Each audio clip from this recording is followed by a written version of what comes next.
We played you testimony from Zuhdi Jasser, who testified in Congress about the cover-up of Islamist terror by the Obama administration. Zuhdi Jasser joins us now. Zuhdi, would you give me more? What's this about, a cover-up of Islamic terror by the administration? What do you mean by that? Well, I think, Stuart, thanks to the courage of Senator Cruz and his subcommittee in the judiciary, America was finally able to witness Muslims and non-Muslims talk about precursors of radical Islam, radical militant Islam, which are the ideologies and how important that is. And the cover-up, the willful blindness has been the complete purging, Stuart, of any reference to jihad, sharia, Islamism, Salafism, any terms that have religious connotations are taken out. And what that does is it handcuffs our homeland security from being able to find the precursors of the Omar Matins, the homophobia that leads to the violent homophobia, the misogyny that leads to the violent misogyny, the anti-Semitism. All these ideologies are cleansed, and at the end of the day, Stuart, it is dishonest. And in this month of Ramadan, I told the senators, I am here because I love my faith and I love my country. I want us to be honest, and the dishonesty allows the radicals to speak for our faith and actually demonizes Muslims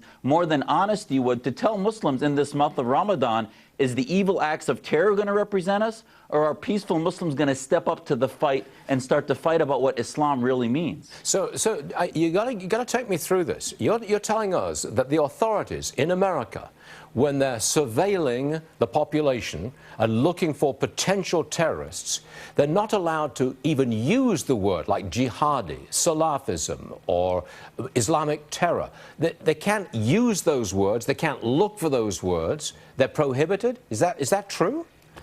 Completely cleansed. There was a picture that Senator Cruz put up throughout the entire hearing, and the other testimonies from Phil Haney, from Andrew McCarthy, testified to how the 9/11 report had 400 to 500 references to those terms. Since those, every report, be it Fort Hood, be it any other report after acts of terror, had 0 to 1 reference of any of those terms. So how can we hold our courageous Homeland Security agents accountable when they can't even look at the precursors? Well, it's completely insane. Are we doing this because we think that if we use those words by the authorities, we will offend all Muslims? Is that why we're doing this?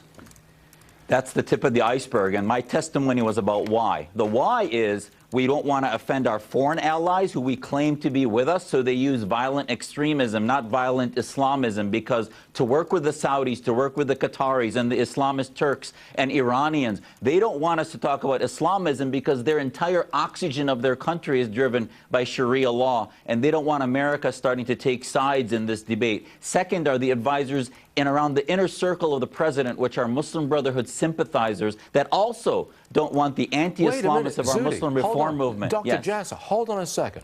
The president's inner council of advisors includes people from the Muslim Brotherhood? Is that true?